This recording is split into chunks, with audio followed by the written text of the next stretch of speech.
d'évaluation sont en réalité des outils d'élévation, alors qu'en réalité, seul le niveau de frustration s'élève.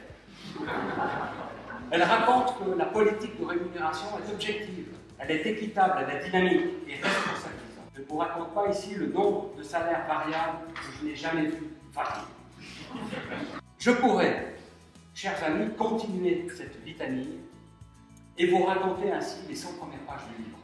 Une faillite, c'est un peu comme un accident de voiture, c'est un peu comme un gain au loto, comme une maladie qui vous est annoncée, c'est un peu comme un navire qui coule, comme un coup de foudre, ou comme une révélation spirituelle.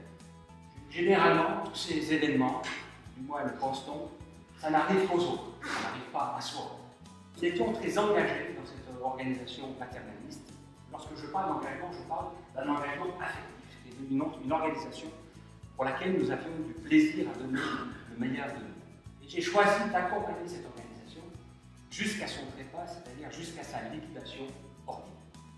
Reste encore, mesdames et messieurs, avant de conclure, une ultime question.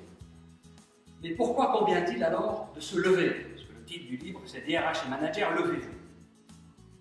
Parce que la mort des organisations, la mutation des organisations, est un phénomène qui s'accélère et on a vraiment intérêt à se dresser, à se lever, à se réveiller et à sortir de l'auto-hypnose le plus rapidement possible. Petite synthèse où je rappelle ces 3 observations. Premier élément, la mort organisationnelle génère un sursaut de vie. Les corps sont en désaccord, crient leur souffrance. Et troisièmement, les plans de rétention ne retiennent personne. J'aimerais savoir quel type d'organisation vous avez mis en place pour accompagner la nouvelle société vers laquelle vous travaillez. C'est une très bonne question. C'est une très bonne question parce qu'on a tendance à réinventer la roue parfois. C'est tout le thème, vous trouverez un chapitre dans le livre sur structure et castration.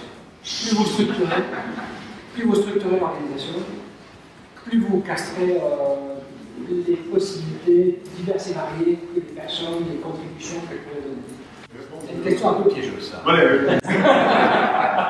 Une réponse de jésuite.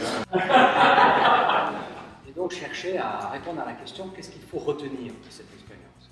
Et c'est le dernier chapitre du livre qui est articulé en 8 thèmes, dont je vous ai présenté seulement 3 réflexions ici.